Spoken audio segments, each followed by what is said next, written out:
Hello dear friends, എല്ലാവർക്കും toss അക്കാദമിയിലേക്ക് വീണ്ടും സ്വാഗതം. അപ്പോൾ ഇന്നത്തെ ക്ലാസ്സിൽ നമ്മൾ കേറ്ററ്റ് എക്സാമുമായിട്ട് ബന്ധപ്പെട്ടിട്ട് ഇംഗ്ലീഷ് ഗ്രാമറിന്റെ പോർഷൻസിൽ വരുന്ന ഇമ്പോർട്ടന്റ് ആയിട്ടുള്ള കുറച്ച് PYQs ഡിസ്കഷൻ ആണ് ഉദ്ദേശിക്കുന്നത് കേട്ടോ. ഓക്കെ, അപ്പോൾ നമുക്ക് ഡയറക്റ്റ് ആയിട്ട് ക്ലാസ്സിലേക്ക് പോവാം.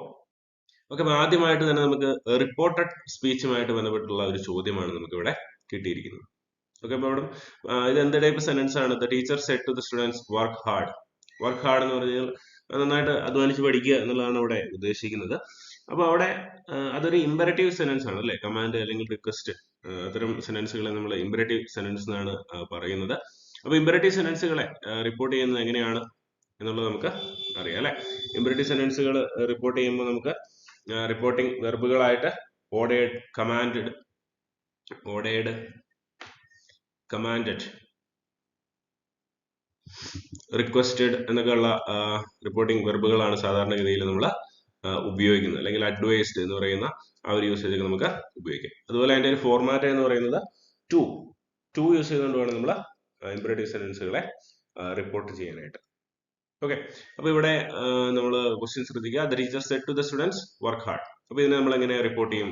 The teacher advised the students to work hard. The teacher ordered the students work hard. The teacher said the students to work hard. The teacher requested the students work hard.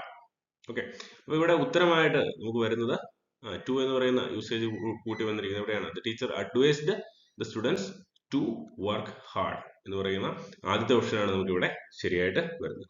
Okay, അപ്പൊ നമ്മൾ ഓർത്തിരിക്കുക, imperative സെന്റൻസുകളെ നമ്മൾ report ചെയ്യുമ്പോൾ two plus verb എന്ന് പറയുന്ന ആ ഒരു usage വെച്ചിട്ട് വേണം നമ്മൾ റിപ്പോർട്ട് ചെയ്യാനായിട്ട്. അതുപോലെ നമുക്ക് റിപ്പോർട്ടിംഗ് വെർബുകളായിട്ട് എന്തൊക്കെ ഉപയോഗിക്കാം? Ordered, commanded, shouted, want, asked, requested, begged, advised, prayed, pleaded, suggested എന്നൊക്കെ പറയുന്ന റിപ്പോർട്ടിംഗ് വെർബുകൾ നമുക്ക് ഉപയോഗിക്കാനായിട്ട് പറ്റും. അപ്പോൾ അവിടെ ശ്രദ്ധിക്കേണ്ട ആ കേസ് എന്ന് പറയുന്നത് we use the word to for connecting reporting part and speech part. അപ്പം ഇതാണ് നമ്മുടെ റിപ്പോർട്ടിംഗ് പാർട്ട് എന്ന് പറയുന്നത്. The teacher advise the students. ഇനി ഇതിനെ റിപ്പോർട്ടിംഗ് പാർട്ടും ഉണ്ട്, അതുപോലെ സ്പീച്ച് പാർട്ടും ഉണ്ട്. സ്പീച്ച് പാർട്ടാണ് വർക്ക് ഹാർഡ് എന്ന് പറയുന്നത്. ഈ വർക്ക് ഹാർഡിനെയും അതുപോലെ ഈ പറയുന്ന നമ്മുടെ റിപ്പോർട്ടിംഗ് പാർട്ടായ അഡ്വൈസ് ദി സ്റ്റുഡൻസ് എന്ന് പറയുന്ന ഇതിനെ തമ്മിൽ കണക്ട് ചെയ്യാനായിട്ട് നമ്മൾ ടു എന്ന് പറയുന്ന ആ ഒരു യൂസേജ് ഉപയോഗിക്കുന്നു. ഓക്കെ, അപ്പൊ അതാണ് നമ്മുടെ ആദ്യത്തെ question. Question 10. Dash an English teacher. He reads a lot. ഒരു ഇംഗ്ലീഷ് ടീച്ചർ ആയതുകൊണ്ട് തന്നെ അവൻ വളരെയധികം വായിക്കാറുണ്ട് എന്നുള്ള ഒരു അർത്ഥമാണ് നമുക്കിവിടെ വേണ്ടത്. അപ്പോൾ എന്തായിരിക്കും ഇവിടെ ഉത്തരവായിട്ട് വരിക? ഓപ്ഷനിൽ ബി ഉണ്ട്. ബി എന്ന് പറഞ്ഞു കഴിഞ്ഞാൽ എന്താണ്? അത് ഒരു വെർബിന്റെ യൂസേജ് ആണ്. അവിടെ അതല്ല ഉത്തരവായിട്ട് വരുന്നത്. ഹാവിംഗ് എന്ന് പറഞ്ഞാൽ എന്താണ്? ഒരു പൊസഷനെ കാണിക്കാനാണ് നമ്മൾ ഉദ്ദേശിക്കുന്നത്. എനിക്ക് എന്തെങ്കിലും ഉണ്ട് എന്ന് കാണിക്കാൻ. ഡൂയിങ് എന്ന് പറഞ്ഞു കഴിഞ്ഞാൽ എന്തെങ്കിലും പ്രവൃത്തിയെ കാണിക്കാനാണ് ഉദ്ദേശിക്കുന്നത്. ബീങ് ആണ് ഇവിടെ കൃത്യമായിട്ടുള്ള ഉത്തരമായിട്ട് വരുന്നത്. കാരണം ബീങ് എന്ന് പറഞ്ഞാൽ ആയിരിക്കുന്ന അവസ്ഥ, അതിനെയാണ് നമ്മൾ ബീങ് എന്ന് പറയുന്നത് സൂചിപ്പിക്കുന്നത്. അപ്പോൾ ഇവിടെ ഉത്തരമായിട്ട് വരിക ബീങ് ആയിരിക്കും. Being an English teacher, he reads a lot. Okay, അടുത്തതായിട്ട് ഒരു ചോദ്യം ശ്രദ്ധിക്കാം. Question number 3. Which of the following sentence is grammatically acceptable? അപ്പൊ നമുക്ക് 4 സെന്റൻസുകൾ തന്നിട്ടുണ്ട്. One among the boys are naughty, one among the boys being naughty, one among the boys were naughty, one among the boys is naughty. അപ്പോൾ ഇതിനകത്ത് ഏതാണ് ശരിയായിട്ട് വരുന്ന sentence? ആദ്യം നോക്കാം. One among the boys are naughty. ശരിയോ? One among the boys. അപ്പൊ ഇവ വൺ അമംഗ് എന്ന് പറയുമ്പോഴത്തേക്കും ബോയ്സിൽ ഒരാളെ കുറിച്ചാണ് പറഞ്ഞിരിക്കുന്നത്. ഒരു കൂട്ടം കുട്ടികളുണ്ട്, അതിലെ ഒരാളെ കുറിച്ചാണ് പറഞ്ഞിരിക്കുന്നത്. അപ്പൊ നമുക്ക് ഇവിടെ ആർ ഉപയോഗിക്കാൻ പറ്റുമോ? ആർ ഉപയോഗിക്കാൻ പാടില്ല, അത് തെറ്റാണ്. ഇനി അടുത്ത് one among the boys being naughty, ഇതും ശരിയല്ല. ഇനി one among the boys were naughty, were എന്ന് പറയോ? ഇല്ല, ആ ഒരാളെ കുറിച്ചാണ് ഇവിടെ പറഞ്ഞിരിക്കുന്നത്, അതുകൊണ്ട് അതും തെറ്റാണ്. ഇനി ഇവിടെ ശരിയായിട്ട് വരുന്ന ഏതാണ്? One among the boys is naughty എന്നുള്ളതാണ് ശരിയായിട്ട് വരിക. അപ്പോൾ ആ ഒരാളെ കുറിച്ചാണ്, ആ കൂട്ടത്തിലെ ഒരാളെ സ്പെസിഫൈ ചെയ്താണ് അവിടെ പറഞ്ഞിരിക്കുന്നത്. അതുകൊണ്ട് നമ്മൾ സിംഗുലാർ ഓക്സിലറി വെർബ് തന്നെ ഇവിടെ ഉപയോഗിക്കണം. അപ്പോൾ ഇത്തരം ചോദ്യങ്ങൾ സ്ഥിരമായിട്ട് കൺഫ്യൂസ് ചെയ്യാനായിട്ട് ചോദിക്കുന്നതാണ്.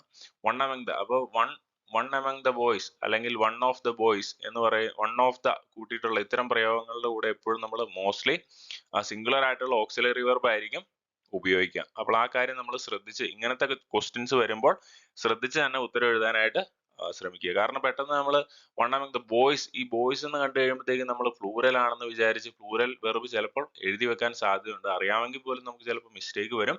അപ്പോൾ ഈ മിസ്റ്റേക്ക് വരാതെ ഇത്തരം ക്വസ്റ്റ്യൻസ് ശ്രദ്ധിച്ച് തന്നെ എഴുതുക, എങ്കിൽ നമുക്ക് കൃത്യമായിട്ട് ഒരു മാർക്ക് സ്കോർ ചെയ്യാനായിട്ട് സാധിക്കും.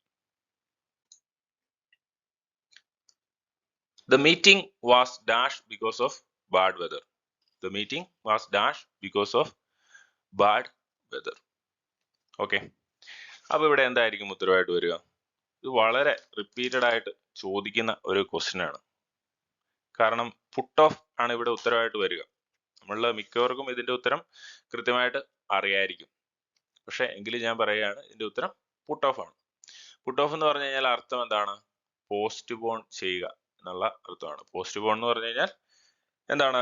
നീട്ടി വെക്കുക എന്നുള്ള അർത്ഥത്തിലാണ് നമ്മൾ ഉപയോഗിക്കുക. അപ്പോൾ the meeting was postponed because bad weather, അല്ലെങ്കിൽ the meeting was put off because of bad weather എന്നുള്ളതാണ് ഇവിടെ ഉത്തരമായിട്ട് വരിക. ഇനി പുട്ട് ഓൺ എന്ന് പറഞ്ഞു കഴിഞ്ഞാൽ എന്താണ്? ധരിക്കുക, ടു വെയർ എന്നുള്ള അർത്ഥത്തിലാണ് നമ്മൾ ഉപയോഗിക്കുക. ഇനി പുട്ട് ഔട്ട് എന്ന് പറഞ്ഞു കഴിഞ്ഞാൽ എക്സ്റ്റിങ്യൂഷ് ചെയ്യുക, എക്സ്റ്റിങ്യൂഷ്, കെടുത്തുക എന്നൊക്കെയുള്ള അർത്ഥത്തിലാണ് നമ്മൾ ഉപയോഗിക്കുക. അപ്പൊ പുട്ടുമായിട്ട് ബന്ധപ്പെട്ട ഓക്സിലറി ഫ്രേസൽ വെർബുകൾ വളരെ ഇമ്പോർട്ടന്റ് ആണ്. ഇതുമായി ബന്ധപ്പെട്ട ചോദ്യങ്ങൾ സ്ഥിരമായിട്ട് ചോദിക്കാറുണ്ട്. ഇനി ഇതൊന്നും അറിയില്ലെങ്കിൽ പുട്ട് ഓഫ് എന്ന് പറയുന്ന ഈ ഫ്രേസൽ വെർബ് നിങ്ങൾ ഒരു കാരണവശാലും തെറ്റിക്കാൻ പാടില്ല. കാരണം ഏറ്റവും റിപ്പീറ്റഡ് ആയിട്ട് ചോദിക്കുന്ന one of the phrasal verbs ആണ് put off. So this is important. നമ്മളിത് കൃത്യമായിട്ട് മനസ്സിലാക്കി പഠിച്ചു വെക്കണം. ഓക്കെ, ഇനി അതുപോലെ വളരെ ഇമ്പോർട്ടന്റ് ആയിട്ടുള്ള ചില ഫ്രേസൽ വെർബുകളാണ് ടേക്ക് ആഫ്റ്റർ. ടേക്ക് ആഫ്റ്റർ എന്ന് പറഞ്ഞു കഴിഞ്ഞാൽ എന്താണ്? റിസംബിൾ. റിസംബിൾ എന്ന് പറഞ്ഞാൽ എന്താണ് അർത്ഥം? ഒരേപോലെ ഇരിക്കുക. ഫോർ എക്സാമ്പിൾ നമുക്ക് ഇങ്ങനെ പറയാം, he takes after his father. അവൻ അവന്റെ അച്ഛനെ പോലെ തന്നെയാണ് ഇരിക്കുന്നത് എന്ന് പറയാം, റിസംബിൾസ്. ഇനി ലുക്ക് ആഫ്റ്റർ. ലുക്ക് ആഫ്റ്റർ എന്ന് പറഞ്ഞാൽ എന്താണ്? Taking care. അതായത് ഒരാളെ നോക്കുക. He looks after his children. അപ്പോൾ എന്താണ്? ടേക്കിംഗ് കെയർ എന്നുള്ള അർത്ഥത്തിലാണ് നമ്മൾ ലുക്ക് ആഫ്റ്റർ എന്ന് പറയുന്ന ആ ഒരു ഫ്രേസൽ വെർബ് ഉപയോഗിക്കാം. ഓക്കെ, അപ്പോൾ ഫ്രേസൽ വെർബുകൾ റിപ്പീറ്റഡ് ആയിട്ട് ചോദിക്കുന്ന ചില ഫ്രേസൽ വെർബുകളാണ് നമ്മൾ പറഞ്ഞത്. അപ്പോൾ പുട്ട്, ലുക്ക്, അതുപോലെ ടേക്ക്, ഇതിന്റെയൊക്കെ ഫ്രേസൽ വെർബുകൾ ഒന്ന് പഠിച്ചു വെക്കാനായിട്ട് ശ്രദ്ധിക്കുക. ഇത് വളരെ ഇമ്പോർട്ടന്റ് ആയിട്ടുള്ള ഫ്രേസൽ വെർബുകളാണ്. അപ്പോൾ കൂടുതൽ ക്വസ്റ്റ്യൻ പേപ്പർ നോക്കി കഴിഞ്ഞാൽ സ്ഥിരമായിട്ട് റിപ്പീറ്റഡ് ആയിട്ട് ചോദിക്കുന്ന ഫ്രേസൽ വെർബുകൾ ഏതാണെന്ന് നമുക്ക് കൃത്യമായിട്ട് മനസ്സിലാക്കുവാനായിട്ട് സാധിക്കും. ഓക്കെ, അടുത്തത് ഇനി ക്വസ്റ്റ്യൻ ടാഗ് ആണിത്. All are happy. All are happy എന്ന് പറയുന്നൊരു സെന്റൻസ്, ഇതിന്റെ ക്വസ്റ്റ്യൻ ടാഗ് ആണ് ചോദിച്ചിരിക്കുന്നത്. അപ്പൊ എന്തായിരിക്കും ഇവിടെ ഉത്തരം വരിക? ഓൾ ആർ ഹാപ്പി എന്ന് പറയുന്നത് ഒരു പോസിറ്റീവ് സെന്റൻസ് ആണ്. ക്വസ്റ്റ്യൻ ടാഗിൽ നമ്മൾ എപ്പോഴും ശ്രദ്ധിക്കേണ്ടത് പോസിറ്റീവ് സെന്റൻസ് ആണെങ്കിൽ നെഗറ്റീവ് ടാഗ് ഉപയോഗിക്കണം എന്നുള്ളതാണ് ഏറ്റവും ഇമ്പോർട്ടന്റ് ആയിട്ടുള്ള റൂൾ, അല്ലേ? അപ്പോൾ നമുക്ക് പോസിറ്റീവ് ആയിട്ടുള്ള ടാഗുകളൊക്കെ ആദ്യം തന്നെ കട്ട് ചെയ്ത് കളയാം. ആർദേ അല്ല, ഇനി ഈസിൻഡിറ്റും ഈസിറ്റും അല്ല, പിന്നെ ബാക്കിയുള്ള ഏതാണ്? ആറിൻഡ് ദേ ആണ്. ഓക്സിലറി വെർബിനനുസരിച്ചാണല്ലോ നമ്മളെപ്പോഴും ടാഗ് ക്രിയേറ്റ് ചെയ്യുന്നത്. അപ്പം ഓൾ ആർ ഹാപ്പി, അപ്പോൾ ഇവിടെ നമുക്ക് വരാവുന്നത് ആറിൻഡ് ദേ ആയിരിക്കും ഉത്തരമായിട്ട് വരുന്നത്. ക്ലിയർ ആണല്ലോ? അതുപോലെ ദേ എന്ന് പറയുന്ന ടാഗ് യൂസ് ചെയ്യുന്നത് എവിടെയാണെന്ന് നമ്മൾ പറഞ്ഞിട്ടുണ്ട്.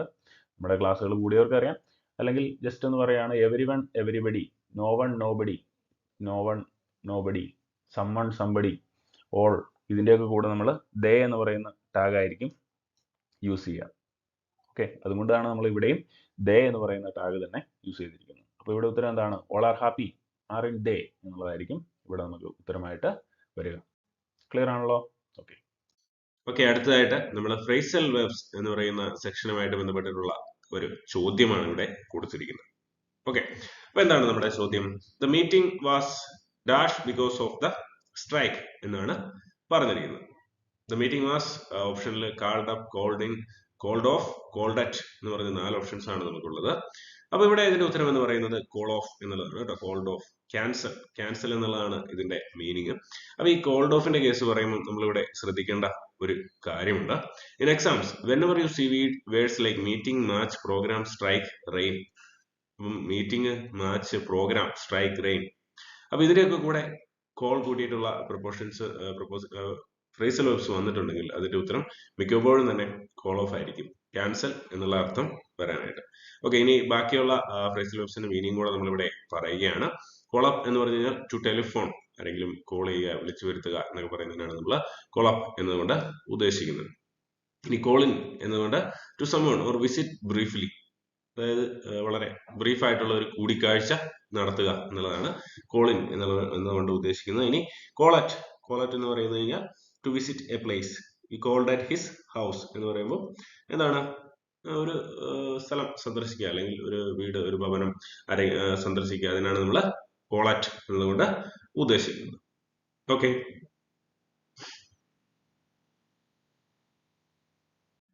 ഓക്കെ, അപ്പോൾ അടുത്ത ചോദ്യത്തിലേക്ക് വരികയാണെങ്കിൽ we look for the lost puppy everywhere. The adverb in the sentence is. അപ്പൊ നമുക്കൊരു സെന്റൻസ് കിട്ടിയിട്ടുണ്ട്, we look for the lost puppy everywhere. അപ്പൊ ഇതിലെ അഡ്വർബ് ഏതാണെന്നുള്ളതാണ് നമ്മുടെ ചോദ്യം. അപ്പൊ എന്താണ് ഒരു അഡ്വർബ് എന്ന് പറഞ്ഞു കഴിഞ്ഞാൽ? An adverb is A word that modifies A verb. അതായത് ഒരു ക്രിയയെ, ഒരു സെന്റൻസിലെ ഒരു ക്രിയയെ മോഡിഫൈ ചെയ്യാൻ വേണ്ടിയിട്ട് ഉപയോഗിക്കുന്ന ആ ഒരു പദത്തിനെയാണ് നമ്മൾ സാധാരണ അഡ്വർബ് എന്ന് പറയുന്നത്. അല്ലെങ്കിൽ ക്രിയാവിശേഷണം, പേരിൽ തന്നെയുണ്ട്, ക്രിയയെ വിശേഷിപ്പിക്കാനാണ് ഉപയോഗിക്കുന്നത്. അപ്പൊ ഇവിടെ നോക്കുകയാണെങ്കിൽ ഇവിടെ ക്രിയ എന്ന് പറയുന്നത് ലുക്ഡ്, നോക്കുക എന്നുള്ളതാണ്. അപ്പം ലുക്ഡ് എവരിവെയർ, എല്ലായിടത്തും നോക്കി എന്നുള്ള ആ ഒരു മീനിങ് ആണ് നമുക്ക് വരേണ്ടത്. ഓക്കെ, അപ്പൊ ഓപ്ഷൻ ആയിട്ട് ലുക്ഡ്, എവരിവെയർ, പപ്പി, ലോസ്റ്റ് എന്ന് പറയുന്ന 4 ഓപ്ഷൻസ് ആണുള്ളത്. അപ്പൊ ഇതിൽ അഡ്വർബ് ആയിട്ട് വരുന്ന ഏതാണ്? എവരിവെയർ, എല്ലായിടത്തും നോക്കി എന്നുള്ളതാണ് അഡ്വർബ് ആയിട്ട് വരുന്നത്. ഓക്കെ, അപ്പൊ അഡ്വർബ് എന്ന് പറഞ്ഞാൽ എന്താണ്? ക്രിയാവിശേഷണം, ക്രിയയെ വിശേഷിപ്പിക്കുവാൻ വേണ്ടിയിട്ടാണ് നമ്മൾ അഡ്വർബുകൾ ഉപയോഗിക്കുന്നത്. അപ്പൊ ഇത്തരം ചോദ്യങ്ങൾ കാണാറുണ്ട്. അപ്പൊ നമ്മൾ മനസ്സിലാക്കുക, ക്രിയയെ വിശേഷിപ്പിക്കാൻ ഉപയോഗിച്ചിരിക്കുന്ന പദം ഏതാണ്, അതിനെ നമ്മൾ അഡ്വർബ് ആയിട്ട് എഴുതുന്നു. സാധാരണ കുറെ ടൈപ്പ് ഓഫ് അഡ്വർബുകൾ ഉണ്ട്. അഡ്വർബുകൾ എൽ വൈ എന്ന് പറയുന്ന ടേമിലാണ് കൂടുതലും അവസാനിക്കുന്നത്. For example sweetly, badly, dearly, silently, willingly, hardly, scarcely, rarely, normally എന്നൊക്കെ പറഞ്ഞ് നമ്മൾ കേൾക്കാറുണ്ട്. ഇതൊക്കെ അഡ്വർബുകളായിട്ട് നോർമലായിട്ട് വരുന്ന പദങ്ങളാണ്. ഓക്കെ, അപ്പൊ ഇത്തരം കാര്യങ്ങളാണ് നമ്മൾ ഇന്നത്തെ ക്ലാസ്സിൽ നോക്കുന്നത്. എല്ലാവർക്കും വിജയാശംസകൾ നേരുന്നു. Thank you.